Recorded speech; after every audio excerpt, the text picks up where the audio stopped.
Nous allons dans quelques instants parler de lutte contre le Rassemblement national.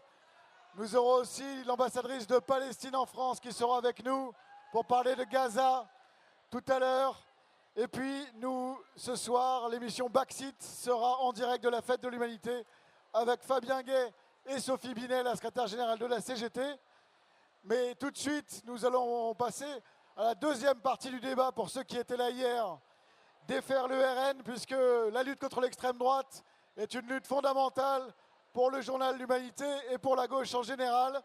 Donc cet après-midi, nous accueillons des élus de terrain pour qu'ils débattent de la meilleure façon de lutter contre le Rassemblement national.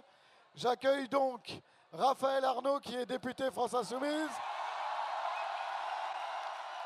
Nicolas Sansu, qui est député communiste, François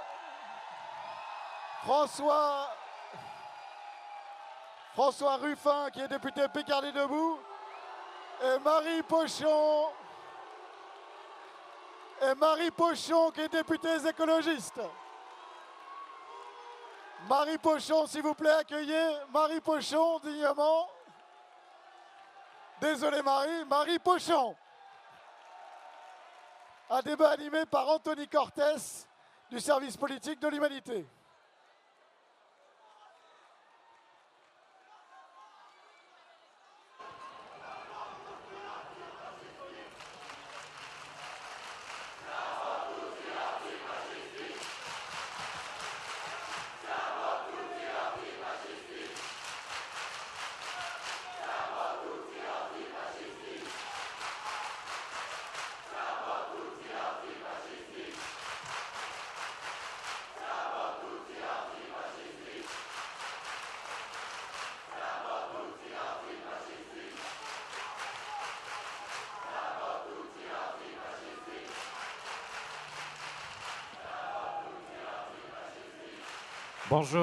Bonjour à tous. Merci, vous pouvez vous applaudir évidemment. Merci d'être aussi nombreux aujourd'hui pour battre le Rassemblement national évidemment, mais pour discuter de comment surtout unir les classes populaires. D'abord, une petite introduction pour dire que on est là pour discuter avec nos contradictions, pour trouver des points d'accord. On est, je sais, souvent divisés, mais on reste une même famille, donc j'aimerais que ça se passe dans le respect. Comme je l'ai dit à nos invités, vous le dis aussi à vous, ça n'empêche pas d'être engagé, le respect.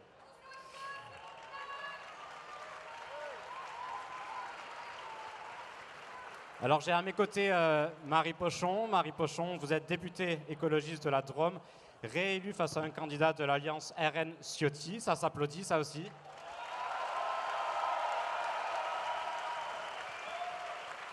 J'ai à mes côtés également Raphaël Arnaud, député France Insoumise du Vaucluse,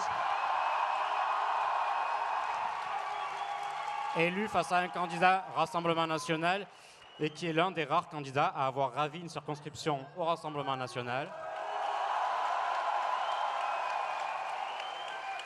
J'ai à mes côtés également Nicolas Sansu, député PCF du Cher, qui a eu chaud. Il a gagné de 519 voix face à un Rassemblement national.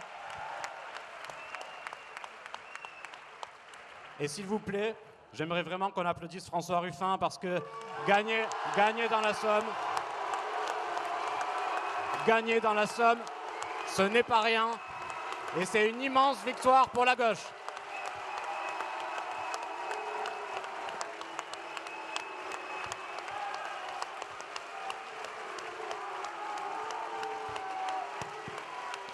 Bien.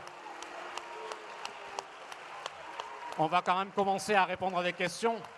On va arrêter de s'applaudir. Une première question pour Marie Pochon. Marie, dans l'intitulé de ce débat, il y a classe populaire au pluriel. Est-ce que ça fait sens selon vous? Est-ce qu'il y a vraiment deux classes populaires, une classe populaire urbaine, une classe populaire rurale? Ou est-ce qu'il y a plus de points communs qu'on le dit dans l'espace médiatique et politique? Merci d'abord pour l'invitation. Je vais essayer de faire court sur cette première question. Vous dire d'abord que c'est super impressionnant d'être devant autant de monde. Vous dire le plaisir que j'ai à débattre avec ces 3 personnes qui sont à côté de moi. On a tous des parcours différents, on a tous des circos différents, on a parfois des stratégies différentes. On partage un fond, c'est le programme du Nouveau Front Populaire. On se bat ensemble pour cet objectif commun et je crois que c'est ça qui devrait nous unir. Maintenant,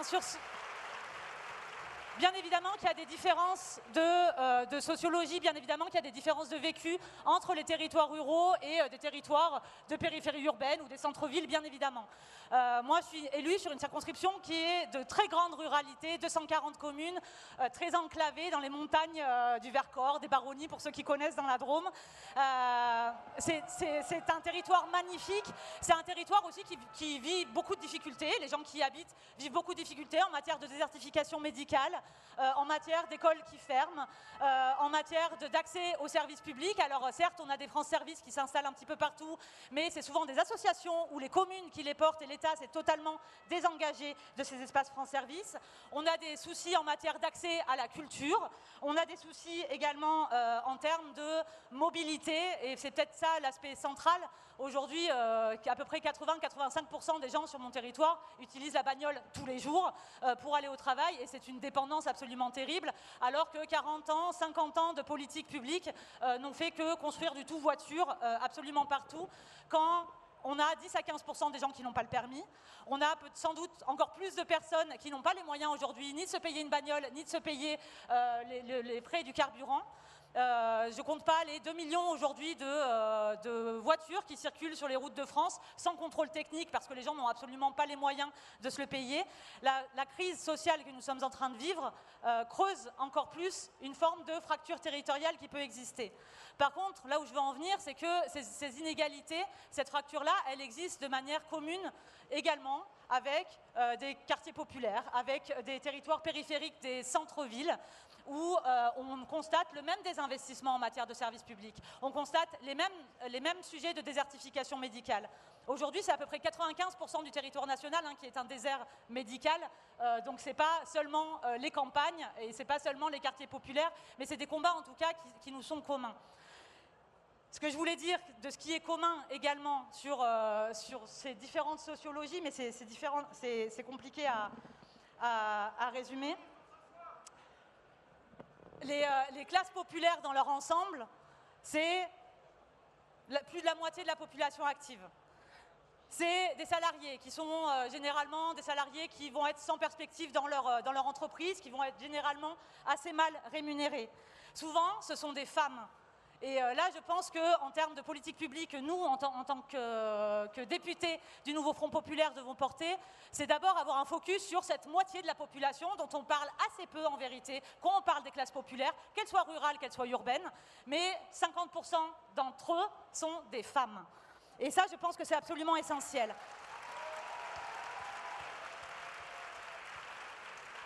Et je le dis d'autant plus comme député qui a beaucoup parlé des sujets agricoles ces dernières années à l'Assemblée nationale. Je les ai portés avec beaucoup de fierté et avec beaucoup d'énergie. Pour autant, la place des femmes sur les enjeux agricoles, en tout cas, n'existe absolument pas, alors qu'elle est absolument centrale. Ce qui unit ces différentes classes populaires, à mon sens, c'est une aspiration à être traitées comme les autres.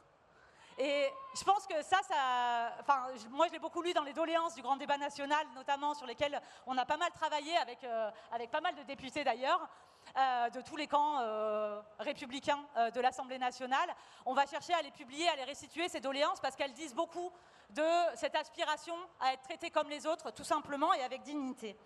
La deuxième chose qui unit l'ensemble de ces classes populaires, entre urbain et rural, c'est, à mon sens, mais je pense que mes collègues pourront compléter également, c'est un profond sentiment d'incertitude et d'impuissance qui s'est creusé par 7 ans de macronisme qui a créé cette impuissance publique.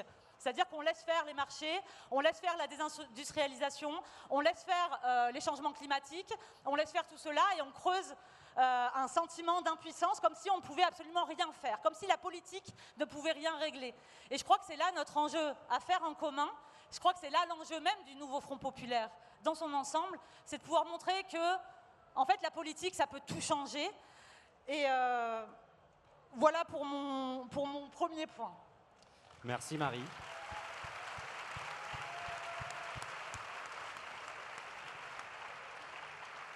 Raphaël, maintenant, toi, est-ce que, est-ce que vous pensez qu'il y a effectivement plus de ponts qu'on le dit, et surtout, est-ce qu'il y a un espace pour ranimer une conscience de classe globale qui peut réunir les classes populaires, urbaines et rurales? Bonjour à tout le monde, c'est un immense honneur d'être présent à vos côtés, de pouvoir débattre de cette question ô combien nécessaire dans la période et de clarification politique.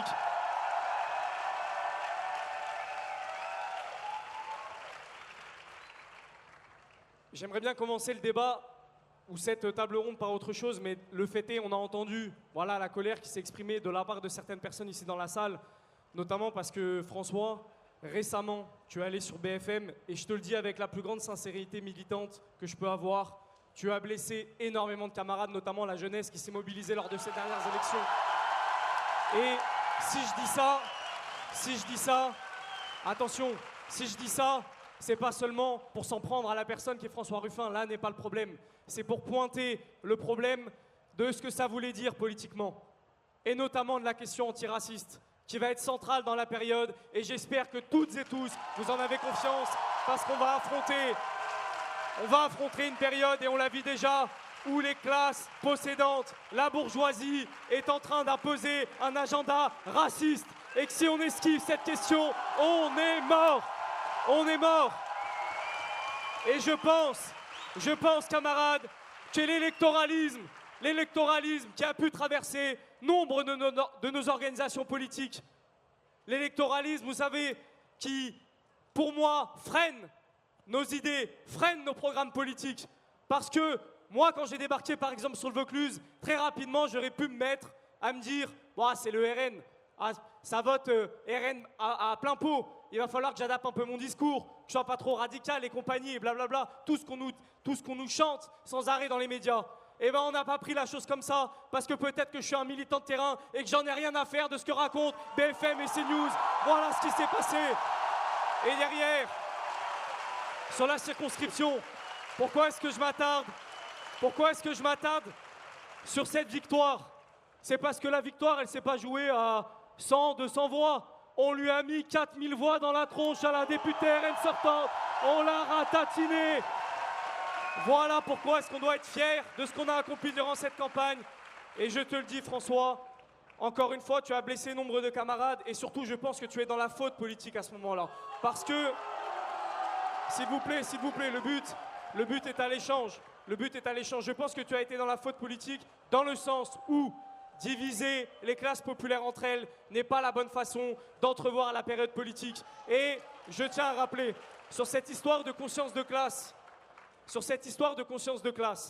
oui, effectivement, il y a un réel enjeu à remettre cette question au cœur de notre projet politique. Et c'est une bataille qu'on a menée, notamment durant la bataille des retraites, où, rappelez-vous, 93% des salariés étaient opposés à la réforme des retraites. Oui, il existe une conscience de classe dans ce pays, mais notre plus grande épine dans le pied, c'est encore une fois ce racisme qui pollue les classes populaires et qui fait qu'on vienne rediviser les classes entre elles. Et juste, je vais prendre un exemple qui montre que ces ponts de solidarité, il y en a déjà. Alors nous, on peut donner notre avis, là, bien assis sur nos sièges, mais il y en a déjà des ponts de solidarité. Je pense au mouvement des Gilets jaunes, qui ont été boycottés par la plupart de nos organisations politiques et syndicales au départ du mouvement, qui les ont méprisés violemment. Je pense notamment au comité Adama, qui dès le départ a rejoint ces manifestations-là. Personne n'a de leçons à donner au mouvement antiraciste, qui a sans cesse tendu des mains entre les classes populaires qu'on appelle blanches et le mouvement antiraciste. Ces ponts de solidarité existent déjà. À nous toutes et tous de les incarner et non pas de les diviser, parce qu'ils existent encore une fois. Et juste pour répondre à ça, parce que je sais que la petite musique qui se déroule dans nos têtes, et c'est normal, c'est qu'est-ce qu'on fait de ce vote RN? Notamment le fait est qu'il y ait des classes populaires qui se tournent vers les programmes du Rassemblement national. Déjà, j'aimerais qu'on arrête un peu cette illusion de croire que d'un coup, il y a eu un vote d'extrême droite. Il y a eu un vote historique à droite dans les classes populaires. Jacques Chirac faisait des scores énormes dans les classes populaires.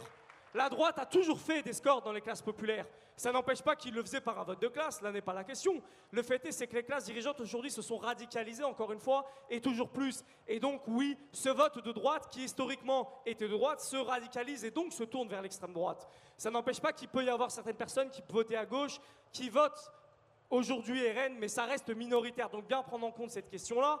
Et nous, par contre, ce qu'on a à faire, c'est non pas d'aller séduire des racistes, même si c'est une réelle question, d'aller s'adresser à un électorat RN, notamment de démobiliser le vote RN sur un truc de regarder ce qui vote le RN véritablement à l'Assemblée nationale. Et je pense que d'ailleurs, les victoires sociales qu'on n'a pas obtenues ces dernières années ont largement contribué à faire monter le Rassemblement national. Si tout à coup, on était venu à gagner sur la bataille des retraites, alors le RN aurait dû enlever son masque soi-disant social et se ranger du côté du patronat. Donc on a ce double intérêt à d'une part obtenir des victoires sur le combat social et là que personne nous vienne nous faire le reproche de ne pas y avoir participé, ce serait quand même un comble pour nous militants et militantes qui nous battons depuis des années sur toutes ces questions-là et de l'autre côté encore une fois retendre des bras au mouvement antiraciste parce que l'enjeu est énorme camarades et c'est se mettre le doigt dans l'œil que penser que le fascisme est juste la continuité du libéralisme. Non, le fascisme, lorsqu'on observe ses analyses historiques et politiques, c'est bel et bien un projet autonome de toute politique qu'on a eu jusqu'ici. Et le cœur de ce projet idéologique, c'est le racisme. C'est le racisme parce que l'économie, pour eux, n'est qu'une variable d'ajustement. C'est ce qui fait que Jean-Marie Le Pen, durant toutes les années 80, nous dresse des discours à la Thatcher, ultra-néolibéral, et puis que là, aujourd'hui, Marine Le Pen tente de nous faire passer pour social. L'économie est une variable d'ajustement. Le racisme est le cœur de leur projet, donc il ne va pas falloir tenter d'esquiver, espérer qu'on vexe pas trop tel électorat, espérer qu'on vexe pas trop tel journaliste, etc. Non, il faut y aller plein fer, les affronter et dire qu'on ne reculera pas d'un centimètre. Merci à toutes et tous.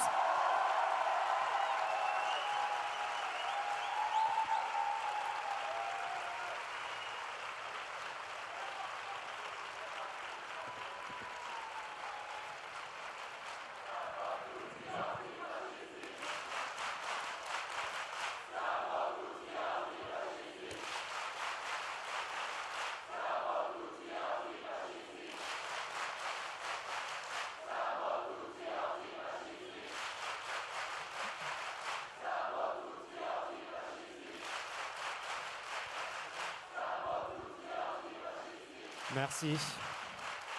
Nicolas Sansu maintenant. Justement dans cette volonté de construction de ponts, d'unifier ces classes populaires, comme le disait Raphaël, est-ce qu'on ne doit pas s'inspirer du mouvement des Gilets jaunes? C'était déjà des classes populaires, des classes moyennes, des classes laborieuses, mobilisées et déterminées déjà pour lutter contre des injustices, contre un pouvoir vertical. Est-ce que c'est une source d'inspiration pour créer cette classe populaire unifiée? Bonjour à tous d'abord. Merci de votre présence nombreuse. Et je veux dire une chose tout de suite. Il n'y a pas de racistes à la fête de l'UMA. Il n'y a que des antiracistes. Il n'y a pas de xénophobes à la fête de l'UMA. Il n'y a pas d'antisémites à la fête de l'UMA. Voilà, nous sommes tous ici des antiracistes. Première chose. Deuxième chose, ce que tu dis, tu as raison. Comment on fait pour aller unir les classes populaires, qu'elles soient dans les villages ou dans les quartiers populaires ou dans les centres-villes? Comment on fait? Et tu parles des Gilets jaunes. Mais moi, j'y suis allé sur les ronds-points des Gilets jaunes. J'étais maire de Vierzon à cette époque-là. Je leur ai amené des infrastructures pour qu'ils puissent aller aux toilettes, pour qu'ils puissent s'organiser. Mais j'entendais aussi des choses qui n'étaient pas belles. Ne faisons pas comme si ça n'existait pas. Et donc, oui, cette question du racisme, elle traverse aussi notre société.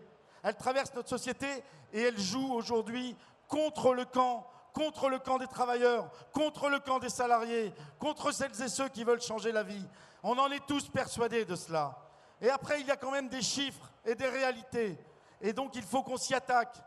Sur 185 circonscriptions, les plus rurales en France, les plus rurales, aujourd'hui, le nouveau Front populaire n'en détient que 31.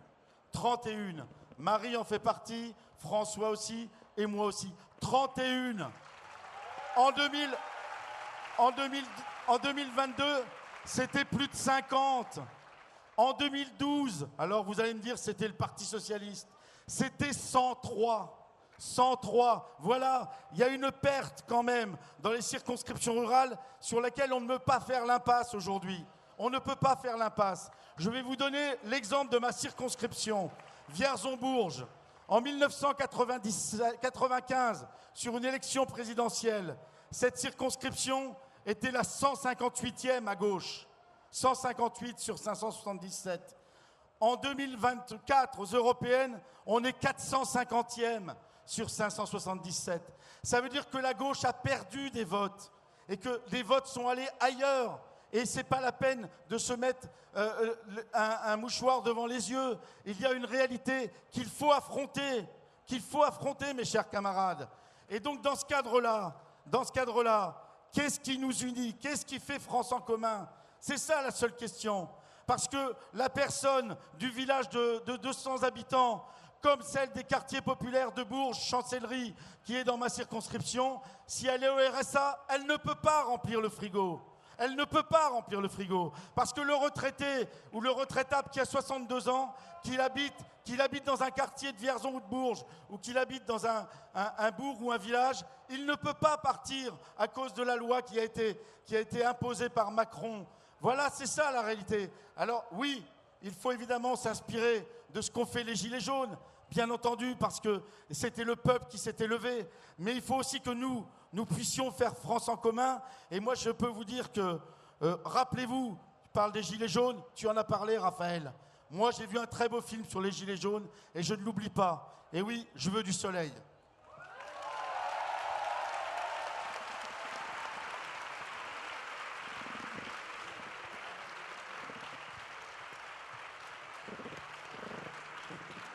Alors justement, je me tourne vers vous, François Ruffin. Vous parlez régulièrement de jeter des ponts entre la France des bourgs et la France des tours. Des bourgs largement touchés par le vote RN, qui est souvent un vote populaire, et un vote, comme le montre le sociologue Félicien Faury, motivé par deux axes, le pouvoir d'achat d'abord, puis un rejet de l'immigration. Comment la gauche peut convaincre dans les bourgs qu'elle peut changer la vie sans taper sur celle des autres? En préalable, je vais évidemment répondre à Raphaël. Et d'abord, je voudrais le féliciter pour sa victoire, l'une des rares circonscriptions reprises au Rassemblement national dans la métropole d'Avignon, et je salue cette victoire.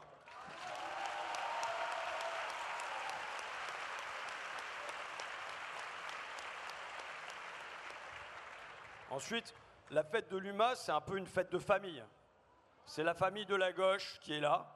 Et on s'engueule en famille, c'est normal. On se secoue, on se chahute, ça fait partie du jeu, et y compris quand il faut le dire avec franchise, on commet des maladresses. Maintenant, je vais dire, veut-on unir les classes populaires? C'est la première question. Comment on fait? Mais il y a une première question qui est, veut-on les unir? Et là, j'ai un désaccord moral et électoral profond dans la durée, avec Jean-Luc Mélenchon et la France insoumise.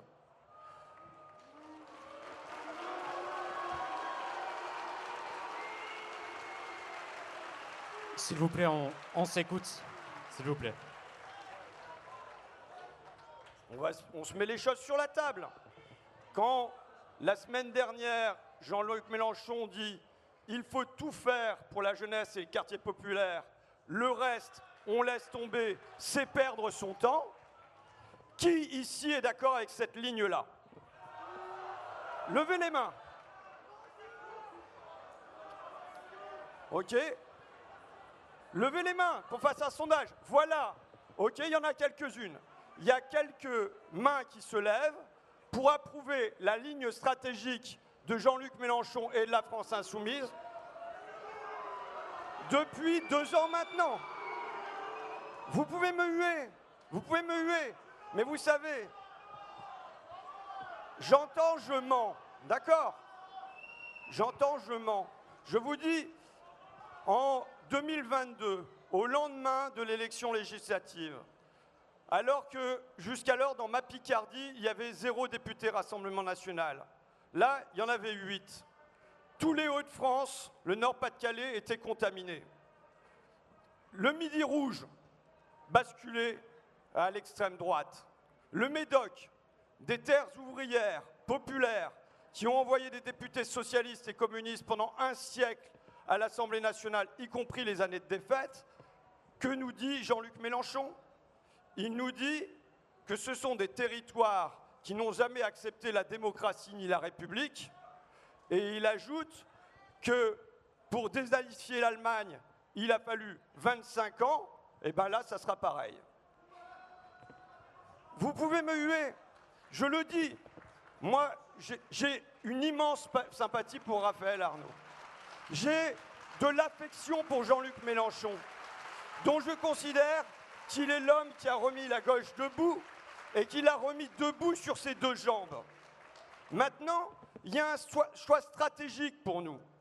Est-ce qu'on pense qu'il faut tout faire pour la jeunesse et les quartiers populaires et le reste, on laisse tomber, c'est perdre son temps? Mais vous pouvez me huer, c'est factuel. Et c'est pas factuel seulement par une manifestation la semaine dernière, c'est ce qui est pratiqué, affiché et théorisé depuis au moins 2 années maintenant.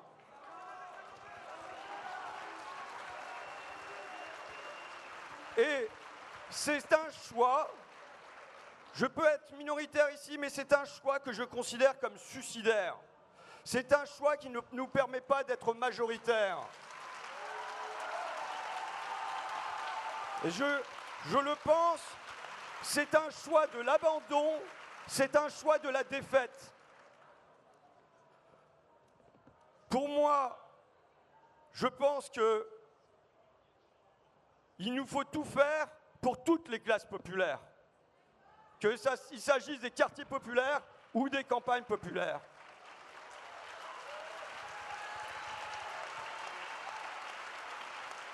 Il s'agit de ne laisser tomber personne et discuter avec tout le monde, essayer de convaincre partout, gagner en Picardie comme en Seine-Saint-Denis, ça n'est jamais perdre son temps.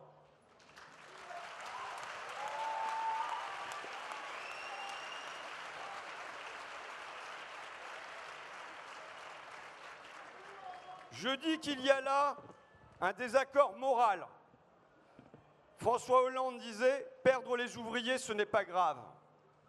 Je pense que pour la gauche, perdre les ouvriers, quand plus de la moitié vote aujourd'hui au Rassemblement national, c'est grave. C'est grave parce qu'on perd des électeurs, mais c'est grave parce qu'on perd notre âme. Et qu'il doit y avoir pour objectif d'aller les chercher, les chercher, les chercher, les chercher, les chercher. Désaccord moral. Désaccord électoral. Pense-t-on vraiment que sur cette ligne-là, nous pouvons gagner demain? Pense-t-on que sur cette ligne, nous pouvons être majoritaires demain? Est-ce qu'on pense que les trous que nous avons à combler, j'identifie un trou géographique, la France des bourgs, j'identifie un trou démographique, les personnes âgées, j'identifie un trou social, la France des salariés 1 500-2 000 euros. Est-ce qu'on pense que c'est seulement en se renforçant là où on est déjà fort qu'on va gagner demain? Ou bien est-ce qu'on pense que c'est en allant chercher ce qui aujourd'hui nous manque qu'on va faire mieux? Voilà ma conviction.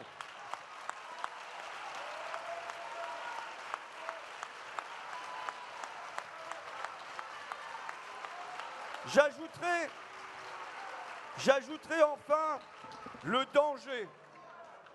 Il me semble que c'est un danger pour les quartiers populaires, pour les personnes racisées, d'être isolées politiquement, possiblement, du reste du pays. Il nous faut les raccrocher. Je le dis, face à une extrême droite qui construit des murs, entre les vrais Français et ceux qui ne le sont pas vraiment.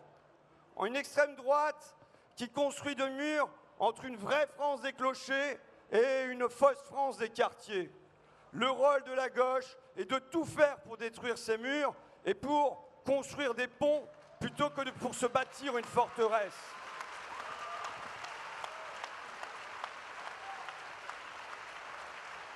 Voilà la conviction qui m'anime, avec la conviction qu'il y a un immense commun entre la France des tours et la France des bourgs, entre les quartiers populaires et les campagnes populaires, et qu'il y a un chemin toujours pour les unir.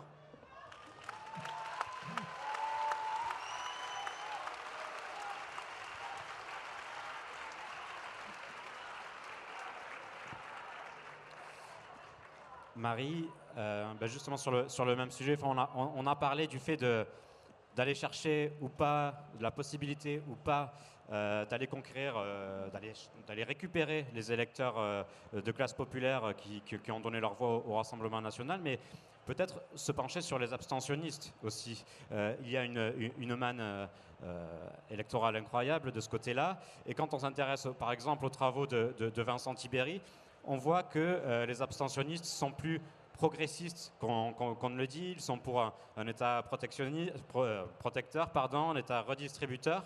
Ils sont plus tolérants aussi. Est-ce qu'il y a quelque chose à aller chercher chez les abstentionnistes, chez les membres des classes populaires abstentionnistes? Alors oui, bien sûr. Après, des abstentionnistes, notamment dans les territoires ruraux, on a des comportements électoraux qui sont un peu différents que dans les territoires urbains, etc. Et de manière générale, en tout cas sur le territoire sur lequel je suis élue, il y a du vent. Les gens votent de manière générale. Enfin, moi-même en 2022, j'étais élue avec 60% de participation. Là, c'était 80%. Donc, effectivement, on peut aller chercher les abstentionnistes et je pense que c'est important. Effectivement, la plupart des abstentionnistes font partie des classes populaires. Pour autant, ça ne réglera pas tout. Et moi, pour revenir juste sur mon expérience, en 2022, j'étais élue avec 33 000 voix avec l'ensemble de la NUPES au second tour face à une candidate macroniste sortante. Là, en 2024, 2 ans plus tard seulement, alors je suis élue avec plus de voix à la fin, 43 000 voix, mais parce que le candidat macroniste s'est désisté au second tour, et donc j'ai l'ensemble des voix macronistes. Moi, je garde à peu près 33 000 voix au premier tour, sauf que le Rassemblement national arrive au second tour avec 33 000 voix. On a donc, moi je suis tout mouillée avec tout le nouveau Front populaire, les partis politiques, les associations, les syndicats, j'arrive à 33 000 voix dans la Drôme. Le RN fait pareil. Le mec, on l'a jamais vu, il habite même pas sur la Circo, il n'y a jamais mis les pieds, il a même pas collé ses affiches, c'est même pas le sujet. Le mec fait 33 000 voix. Donc c'est pour vous dire à quel point moi je suis absolument convaincue que oui, bien évidemment que moi je ne perds rien en la radicalité qui me meut et qui a mu l'ensemble de mes engagements, notamment écologistes avant, et c'est pas forcément facile tous les jours en territoire rural, bien évidemment. Mais par contre, il faut que j'aille chercher plus loin. Et ouais, je ne vais pas pouvoir m'en sortir, et la prochaine élection, en tout cas, que ce soit moi ou quelqu'un d'autre qui se présente dans la Drôme, dans cette circonscription, en fait, ça passera pas. Et donc, il faut effectivement pouvoir aller convaincre des gens qui, cette fois-ci en tout cas, ont mis des bulletins de vote qui étaient différents, qu'on avait perdus lors des différentes échéances électorales. Et donc, je pense que cet enjeu-là, il est absolument abyssal, et il est particulièrement important dans les territoires ruraux. Et moi, de ce que je vois une belle animation dans la salle, et c'est assez impressionnant. Moi, je ne suis pas ultra à l'aise non plus à parler en public et de voir toute cette animation-là. Mais il y a un truc parfois d'être content d'être tous d'accord entre nous, mais il y a un sujet à comment on arrive à les convaincre en dehors de nos cercles également, et qui est d'une immense difficulté. Je ne sais pas si ici, il y a sans doute plein de gens qui militent dans les territoires ruraux, qui sont élus locaux, qui sont autre chose. Mais putain que c'est dur quand on est dans des petits villages, ça coûte putain de cher. Généralement, nos familles politiques, quelles qu'elles soient, moi je le dis en tant qu'écologiste, on peut-être pas ultra investi en vérité dans les efforts qu'il nous faut pour faire campagne et pour mailler le territoire, même entre 2 campagnes dans les territoires ruraux. C'est super difficile financièrement, c'est plus cher financièrement, mais c'est aussi beaucoup plus difficile parce que, à cause d'une forme de mépris qui est en train de s'étendre dans la manière dont se mènent les discussions sur ces territoires-là. Mais il ne fait pas bon de se dire écologiste par chez moi. Et il y a sans doute des territoires encore plus difficiles où les gens se cachent d'être écologistes, où les gens se cachent d'être de gauche. Parce que la nouvelle normalité, c'est de voter RN, et ça en devient une fierté, ça en devient un motif d'appartenance à un collectif qui rend fier. Alors quels sont les ressorts du vote RN? J'en sais rien, il y a du racisme, bien évidemment, et c'est une réalité. Je pense qu'il y a beaucoup de ce sentiment d'impuissance, ce sentiment de relégation, ce sentiment de vouloir effectivement être considéré comme les autres. Ce sentiment que l'UMPS, ce parti unique, ils sont en train de ressortir les mêmes, je ne sais pas si vous avez vu les journées du RN là, qui avaient lieu ces derniers jours, ils sont en train de ressortir la même chose sur le parti unique qui se serait reformé suite justement au front républicain des dernières législatives. Ils sont la seule alternative, ils sont les seuls qui n'ont jamais été au pouvoir. Et effectivement, la gauche, quand elle a été au pouvoir, elle a failli, elle a construit ce narratif-là. Il y a l'autre chose, c'est cette incertitude dont je parlais tout à l'heure, cette construction d'une identité quand on est de plus en plus isolé, quand on est de plus en plus reclus. Il y a toute une manière d'aménager le territoire, une disparition des services publics qui construit l'isolement et qui fait qu'un certain nombre de personnes vont se retrouver vachement isolées. Il n'y a plus personne qui va aider personne. Il y a la disparition des lieux de sociabilité aussi qui pouvaient exister dans un certain nombre de villages avec des cafés où tout le monde se retrouvait. Même si on ne pensait pas la même chose, au moins on se connaissait, on se respectait, au moins on existait. Et là, il n'y a plus d'identité positive de soi, jusqu'à ce que la seule identité, ce soit « je suis français, moi, monsieur » ou « je suis un homme, moi, je suis un bonhomme ». Il y a beaucoup ce truc-là. Et en vrai, ça, c'est un truc à déconstruire. Alors, c'est énormément de travail, et notamment pour une jeune femme écologiste et de gauche, dans un territoire comme celui-là. Mais il faut le mener. Et un dernier truc sur la radicalité, parce que je pense que faire ça, on a besoin des appareils politiques, on a besoin que tout le monde nous aide, on a besoin de force sur ces territoires-là. Mais faire ça, c'est pas abandonner la radicalité d'un projet, qu'il soit antiraciste, qu'il soit fondamentalement écologiste, qu'il soit fondamentalement social et égalitaire. Faire ça, moi je le dis dans ma posture et de ma courte expérience, du coup, ça fait que 2 ans que je suis élue, mais en fait, les gens, ils attendent rien de moi. Les gens qui votent RN ou les gens qui votent à droite depuis qui ont déjà basculé, ils n'attendent rien de moi. Et de manière générale, soit ils attendent rien de la politique de manière générale, et c'est pour ça qu'ils votent RN, soit ils attendent rien de la gauche, parce qu'on a beaucoup déçus, et ils attendent encore moins des écologistes et d'une jeune meuf comme moi. Et donc j'ai rien à leur prouver, donc je pense qu'il y a un enjeu d'être très sincère dans la manière dont on mène nos combats, d'être très transparente sur ce pourquoi on se bat, de travailler dur, d'être accompagné pour cela et effectivement d'investir dans la construction de ponts. Et je finis là-dessus, pardon, je suis un peu longue. Il y a eu l'affaire Crépol, l'affaire Thomas. Ça a été un des sujets de discussion de ces derniers jours. C'était dans la Drôme, c'est pas très loin de chez moi, c'était dans le lycée à côté de là où je suis allée au lycée moi. Thomas, c'est un petit gars de Crépol qui a été tué lors de la fin d'un bal de village. L'enquête est en cours sur qu'est-ce qui a mené à ce crime. L'extrême droite, juste après ce crime, s'est déversée sur tous les réseaux avec même des milices qui se sont rendues à Romans-sur-Isère pour aller dézinguer les jeunes des quartiers qui vivaient à la Monnaie en disant c'est du racisme anti-blanc. Ils ont tué Thomas, c'était quelque chose d'organisé, ils ont voulu le tuer parce qu'il était blanc. Et tout s'est construit comme ça. Ça continue à se construire comme ça. Désormais, c'est un député RN qui a été élu là-bas sur la circonscription de Crépol et de Romans. C'est un député, oui, c'est un député RN et qui est en train de dire qu'il va déposer sans doute une proposition de loi pour lutter contre le racisme anti-blanc cet automne. Ça va être super. Mais voilà ce qu'il a prévu de faire. Donc le mec est en train de propager ces fake news puisque l'enquête est en train de montrer en vérité tout le contraire. Qu'en vérité, voilà, c'est plus complexe que ça, cette affaire qui s'est passée à Crépol ce jour-là. Quelques semaines après, moi j'avais invité les jeunes de Romans-sur-Isère à l'Assemblée nationale. C'était des jeunes de la Monnaie. Et je te remercie François, parce que tu étais venu. Il y en avait très peu des députés qui étaient venus lors de cette rencontre. C'était toi, Raquel, je crois, et quelques écologistes et socialistes. Mais c'était un moment extrêmement dur.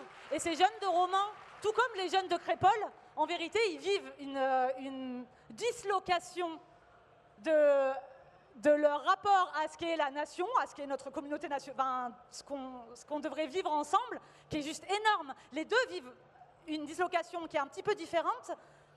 C'est des gens qui sont ensemble au lycée, qui ont un avenir en commun sur ce territoire-là, mais que l'extrême droite cherche à diviser. Je crois que notre enjeu principal, c'est d'être à côté à la fois des jeunes qui étaient aux côtés de Thomas lors de cette soirée de bal de village, et à la fois des jeunes qui s'en prennent plein la gueule à Romans-sur-Isère, à la Monnaie, et qui en fait ont juste une envie, c'est d'être considérés juste comme les autres, tout comme les copains de Thomas.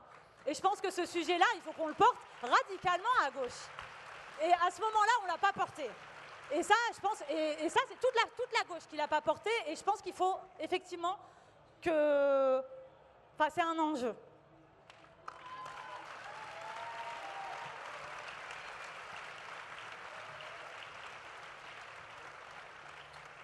Raphaël, j'ai une question très très simple. Est-ce que vous y croyez, vous, au fâché pas facho? Je pense que vous connaissez déjà la réponse. Non, juste, c'est toujours très frustrant ce type de format parce que j'aimerais discuter notamment avec François beaucoup plus longuement et peut-être qu'on en aura l'occasion, même si avec les deux autres camarades députés, évidemment, on a tout un tas de choses à discuter, mais là, quand même, le nerf de la guerre, ça va être aussi ce sujet-là. Juste quand même, pour revenir un peu là-dessus, je pense qu'il y a une confusion totale sur le projet de la France Insoumise et ce que dit Jean-Luc Mélenchon. Ce que dit précisément Jean-Luc Mélenchon, c'est que le cœur des luttes qui vont advenir et les classes qui ont le plus intérêt aujourd'hui à renverser cette société on ne peut plus inégalitaire et à obtenir des victoires, c'est bel et bien la jeunesse que l'on voit parfaitement représentée ici et les quartiers populaires. C'est tout ce que dit Jean-Luc Mélenchon, mais sans jamais abandonner une seule seconde les autres groupes sociaux qui font partie intégrante de nos classes sociales. Sans jamais oublier ces gens-là. Et qui pourra faire le constat à la France Insoumise une seule fois qu'on ait abandonné ces gens-là? La France Insoumise a organisé des caisses de grève dans toute la France pour soutenir chaque lutte locale en cours, partout, sans oublier un centimètre du territoire. Et quand même, il y a un bilan quand même à tirer de la gauche. C'est bien gentil de remettre toute la faute sur Jean-Luc Mélenchon. C'est sympa. On peut dire qu'effectivement, trop faire d'antiracisme, c'est pas top dans notre camp, etc. Très bien, c'est un avis. Par contre, j'aimerais qu'on soit lucide sur le bilan de notre camp politique. Qui a fait fuir le plus la classe ouvrière de la gauche, si ce n'est le bilan du Parti Socialiste lorsqu'il était au pouvoir? Qui? Au bout d'un moment, il va falloir arrêter de nous prendre pour des imbéciles. Et c'est nous qui avons toujours tenu un programme de rupture, de remise en bien commun des services publics sur tous les territoires, et dans les quartiers populaires, et dans les campagnes. Partout, nous portons ce projet-là. Et juste, je reviens sur le débat. Encore une fois, ça c'est frustrant parce que j'aimerais dire plein de choses. J'aimerais revenir sur Crépol. Bref, j'ai pas tout à fait le temps. Pour revenir sur ce débat fâché, pas facho, pardon. Bon, j'espère que tout le monde a bien conscience que chaque personne qui met un bulletin de vote Rassemblement National dans les urnes n'est pas un néofasciste en puissance. Ça, on va s'accorder là-dessus. Par contre, de nier le fait que les gens qui mettent ce bulletin de vote ne sont pas racistes, c'est gravissime. C'est un vote raciste. Et si on ne le prend pas en compte, on est mort. On est mort. Mais quand je dis ça, c'est pas Raphaël Arnaud, antifasciste, qui a envie de se faire plaisir en disant ça. C'est pas ça. C'est des sociologues notamment qui ont étudié la question, comme Félicien Faury, qui nous explique que oui, la première motivation du vote du Rassemblement National reste le racisme, ni plus ni moins. Et surtout, camarades, on a une terrible erreur dans cette analyse. Une terrible erreur qui nous fait beaucoup de mal à comprendre ce qui est en train de se passer. C'est l'idée de croire que l'émancipation sociale serait dissociée de la question de la lutte antiraciste, alors que ces deux-là fonctionnent ensemble.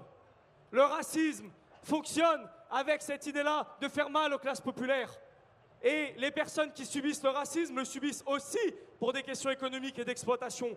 Alors on a un intérêt à, d'une part, encore une fois, lutter sur ces questions sociales et antiracistes, parce que lorsqu'on fait reculer les racistes, on avance aussi sur la lutte des classes, camarades. Ne jamais s'enlever cette question, comme j'ai pu entendre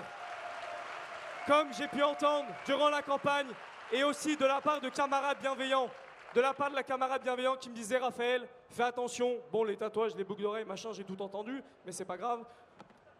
Il me disait: fais attention, notamment avant le second tour, tu parles un peu trop de la question de l'islamophobie, un peu trop de la question de la Palestine. Mais ces camarades le faisaient en toute bienveillance. C'est parce qu'on a tellement intégré l'agenda politique que nous imposent les réactionnaires et ces classes possédantes qu'on en vient à nous-mêmes réfléchir comme ça. Mais d'où est-ce qu'on va reculer d'1 centimètre sur la question de la Palestine? On ne parlera jamais assez de cette question tant que le peuple palestinien se fera génocider.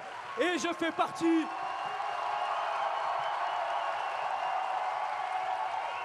Et puisque certains essaieraient de nous faire croire, qu'ils représenteraient, vous savez, les anciennes organisations qui représentaient le plus les masses ouvrières, je tiens à rappeler quand même qu'au cœur du projet de la classe ouvrière, et notamment de la part de nos organisations comme le Parti communiste français, mais pas que, il y avait la question internationaliste au centre de toutes les préoccupations de la solidarité entre les peuples. Et ça, si on l'évince, camarades, on est cuit. Et évidemment, au cœur de cette question internationaliste, il y a la question, encore une fois, antiraciste. Donc, encore une fois, toutes ces luttes sont alliées entre elles. Elles ne sont pas à être opposées. Et je sais, les camarades, vous allez me dire, oui, mais on les différencie pas. Oui, mais à partir du moment où vous dites qu'on se ressent trop sur une population, ou pas assez, etc., qu'on va essayer de ramener les quartiers populaires à nos luttes, etc. Encore une fois, l'exemple des Gilets jaunes était un très bon exemple. Les antiracistes ne nous ont pas attendus, et heureusement, pour s'y mettre plein pot et aller soutenir toutes les luttes, notamment écologiques, notamment sociales, et toutes les autres luttes. Bref, voilà, je ne vais pas trop m'attarder, et je laisse les camarades répondre. Nicolas, une question pour vous. Est-ce que pour aller chercher et pour unir les classes populaires, est-ce que les partis doivent aussi davantage s'ouvrir à la société civile? Parce qu'aujourd'hui, les partis de gauche ne sont pas vraiment représentatifs des classes populaires. C'est souvent, pour la majorité, mais c'est souvent des urbains très diplômés. Est-ce qu'il y a un travail à faire de ce côté-là?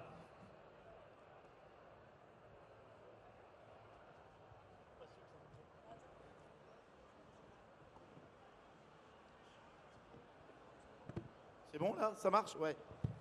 Juste pour dire une chose, parce que évidemment que le Parti communiste français n'a jamais lâché son combat pour l'internationalisme et notamment pour la Palestine, et je suis bien placé pour le savoir, puisque Vierzon, quand j'ai été élu, a fait un jumelage aussi avec un camp palestinien au Liban, et nous avons fait venir des jeunes Palestiniens à Vierzon plusieurs fois, et je dois vous dire que ce combat-là, c'est le combat historique évidemment du Parti communiste, comme l'a été la libération de Mandela, et je veux le souligner, et comme l'ont été aussi les droits civiques aux États-Unis, et je suis très heureux qu'on ait pu avoir Angela Davis ici à la fête de l'UMA. Donc jamais nous n'opposerons, et personne ici ne dit qu'il faut opposer les luttes les unes aux autres. Au contraire, il faut unir. Et quand je dis unir, tu parles du monde du travail. La question, elle est toute simple. Aujourd'hui, les gens raisonnent entre nous et eux. Quand le combat, c'est le nous, tous ensemble, contre eux, les 500 plus grosses fortunes qui s'en mettent plein les fouilles et qui, depuis Macron, ont progressé comme jamais, eh bien là, on fait des ponts entre tout le monde, entre toutes les classes populaires. Quand le nous, quand on perd le combat idéologique et que le nous, c'est un certain nombre de gens qui disent que les eux, ce sont les assistés, ce sont les étrangers, celui qui est juste en dessous de moi, eh bien là on perd tout et on fait des ruptures entre les classes populaires. C'est pour ça que, mes chers camarades, il ne faut pas d'abord faire d'anathème, je le dis, c'est la première des choses, et il faut être lucide. Parce que aujourd'hui, quoi qu'on dise, nous avons perdu une partie de notre pays. L'influence de la gauche s'est effondrée dans une partie de notre pays. Ne pas le voir serait un drame.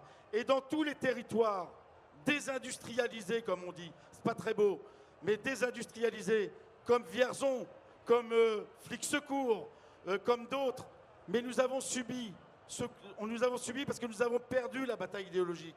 Alors, évidemment, on peut penser que c'est une question de volontarisme, mais c'est pas seulement ça. C'est une question de se battre avec les salariés, comment nous recréons des choses, des solidarités, comment nous faisons pour faire en sorte que, je le dis, le nouveau Front populaire ne reste pas entre quatre chefs à plumes, que le nouveau Front populaire s'élargisse aux associations, s'élargisse aux syndicats, s'élargisse au peuple, et qui nous mettent des coups de pied dans les fesses, parce que c'est ça qui fera qu'on donnera un projet politique pour le pouvoir d'achat, pour l'abrogation des retraites, pour la lutte contre le racisme, la xénophobie, l'antisémitisme. C'est ça qui fera que la gauche, le nouveau Front populaire, réussira. Donc mes chers camarades, surtout je le dis à tout le monde, et en particulier à Raphaël, il ne faut pas faire d'anathème. Ici, il n'y a que des combattants pour le progrès social et pour la transformation du monde.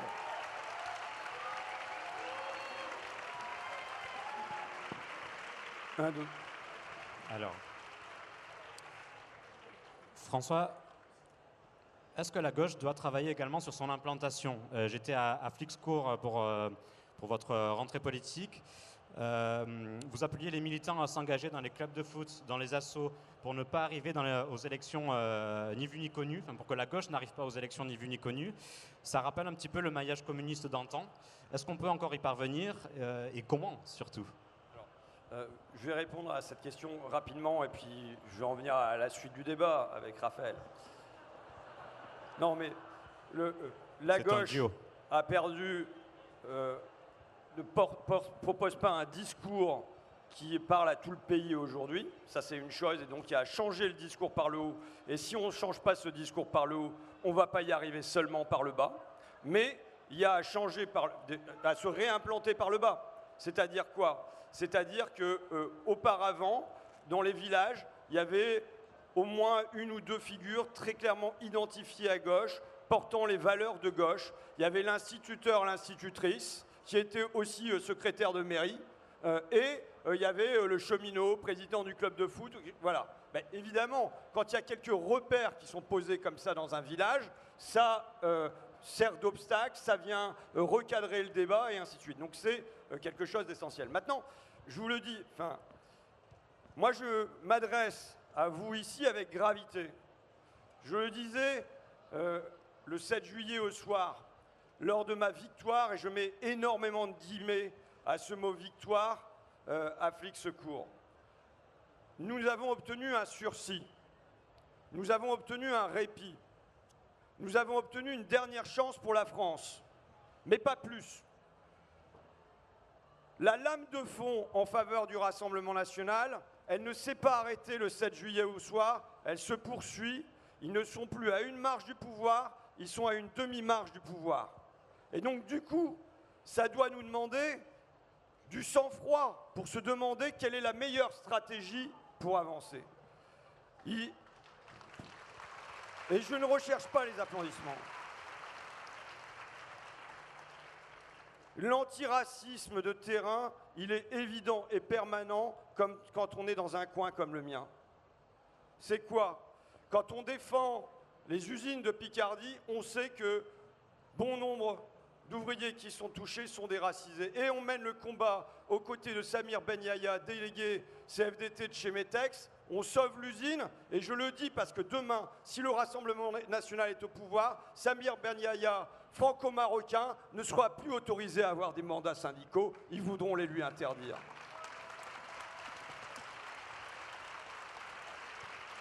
Quand on défend les auxiliaires de vie, les assistantes maternelles, les accompagnantes d'enfants en situation de handicap, les aides à domicile, on sait qu'on défend à la fois les femmes racisées dans les métropoles qui exercent ça et les femmes blanches qui font les mêmes métiers dans les campagnes. Et qu'on défend des personnes qui sont en cumul de fragilité, populaires, femmes d'origine immigrée pour beaucoup. Et il y a un combat pour les mettre ensemble et voir ce qui les rapproche plutôt que ce qui les différencie. Quand je me retrouve en 2017 sur la fermeture de l'usine Whirlpool à Amiens, puisque le sèche-linge part pour la Pologne, qu'est-ce que j'entends en venant distribuer mes tracts chez les ouvriers, les ouvrières? Que c'est de la faute des étrangers, que c'est de la faute des immigrés, que c'est de la faute des réfugiés, et ainsi de suite. Qu'est-ce que je fais? Je discute avec eux, je leur dis, mais attendez, c'est les étrangers, les réfugiés, les immigrés qui vous ont licencié? Non, bah non, bah non. Bon, mais ça suffit pas, ce petit dialogue. Je reviens avec un tract. Sur le tract, il y a Jeff Fettig. Je ne sais pas si vous connaissez Jeff Fettig. Eux non plus ne le connaissaient pas. Pourtant, Jeff Fettig, c'est leur PDG. Il a une baraque à 5000 km de là, aux États-Unis, avec 17 salles de bain, 2 cours de tennis, un accès direct à la plage, je mets la photo de ça, je raconte ça. Pourquoi? Parce que le souci, c'est que les ouvriers et les ouvrières de chez Whirlpool, ils n'ont pas ce contact direct avec Jeff Fettig, il y a des tas d'intermédiaires, et ils voient encore moins en sortant de chez eux son immense baraque, son château moderne. Et donc, il faut avoir des images pour leur remontrer qui est l'adversaire, qui est leur véritable adversaire, sinon ceux que leur montre la télé.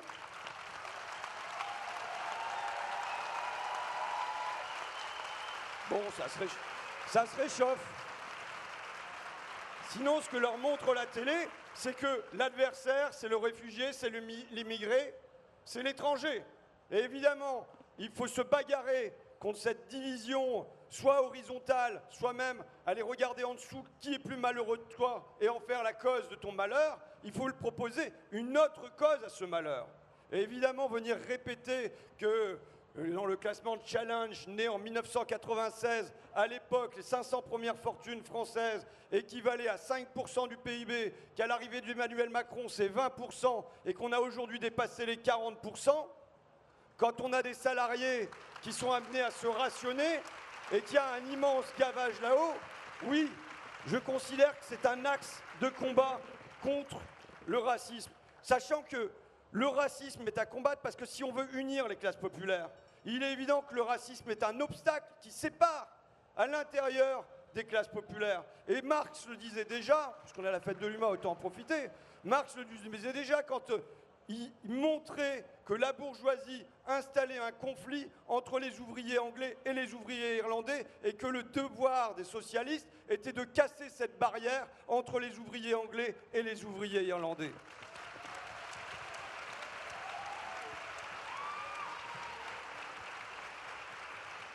Les responsabilités dans l'installation et la montée en puissance du Rassemblement national dans le pays. La première responsabilité, Raphaël l'a dit et j'approuve, 40 ans d'une gauche qui accompagne la mondialisation, qui accompagne cette Europe du libre-échange, de la libre circulation des capitaux et des marchandises, de la concurrence libre et non faussée, qui fait partir les usines en série. C'est évident que la première responsabilité, elle est là, et jusqu'à la loi travail. Bon. Deuxième, ça c'est sur le temps long, depuis 1983. Deuxième responsabilité, là, sur le temps court, la responsabilité d'Emmanuel Macron, qui à la fois institutionnalise le Rassemblement national avec un cynisme. Je veux dire, il joue un jeu auquel François Mitterrand a joué dans les années 80, sauf que là, il y a un baril de poudre. Et c'est quoi? C'est pendant les élections présidentielles pour le deuxième tour, il vient faire la cour aux électeurs de Jean-Luc Mélenchon, et pendant les élections législatives, aussitôt, il introduit un signe d'égalité entre extrême droite et ce qu'il appelle extrême gauche. Donc, et en donnant deux vice-présidences au Rassemblement national et ainsi de suite. Mais ça n'est pas la plus grosse faute d'Emmanuel Macron qui explique ce bond. Ce bond s'explique par le traitement de la crise des Gilets jaunes et par le traitement des retraites. Qu'est-ce qui se passe à ce moment-là? On a deux puissants mouvements populaires auxquels n'est pas apportée une réponse politique, mais une réponse policière. Et dès lors, les gens se disent, si c'est ça la démocratie, à quoi bon la démocratie? Et c'est ce qui va venir nourrir le vote du Rassemblement national. Troisième point, la responsabilité de notre gauche aujourd'hui, c'est de ne pas apparaître comme un débouché. Et de ne pas apparaître sur un débouché sur quoi? Le dernier bouquin de Vincent Tiberge sur la droitisation du pays pose qu'il n'y a pas de droitisation des classes populaires, il n'y a pas une droitisation par le bas, qu'au contraire, même dans la durée, il y a plutôt davantage d'acceptation des minorités et des étrangers, mais qu'en revanche, il y a une droitisation par le haut, et notamment par les médias. Bon. En revanche, ce que dit Vincent Tiberge, c'est que pour regagner les classes populaires, il y a à basculer pour beaucoup sur le terrain socio-économique et d'apparaître comme une force de protection. Je le dis, sur le ton, quel est le ton que nous devons adopter? est-ce que c'est une exigence de radicalité, radicalité, radicalité? Je le dis, si j'y vais avec cette radicalité, avec la violence de la parole qui a été revendiquée par Jean-Luc Mélenchon, je perds des voix. C'est-à-dire que... Mais... Huez-moi,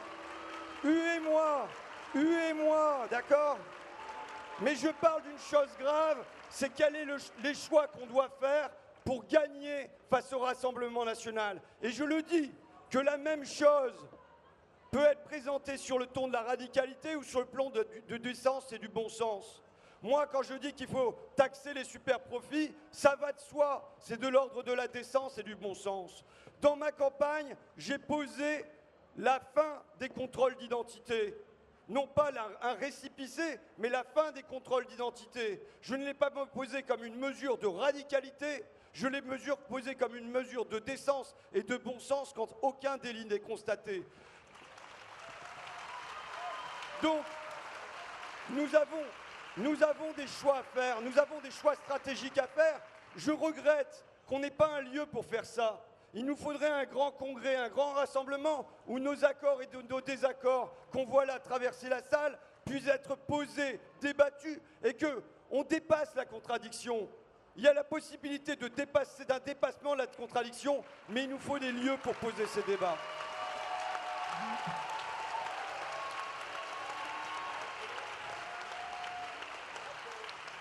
Il est l'heure de conclure.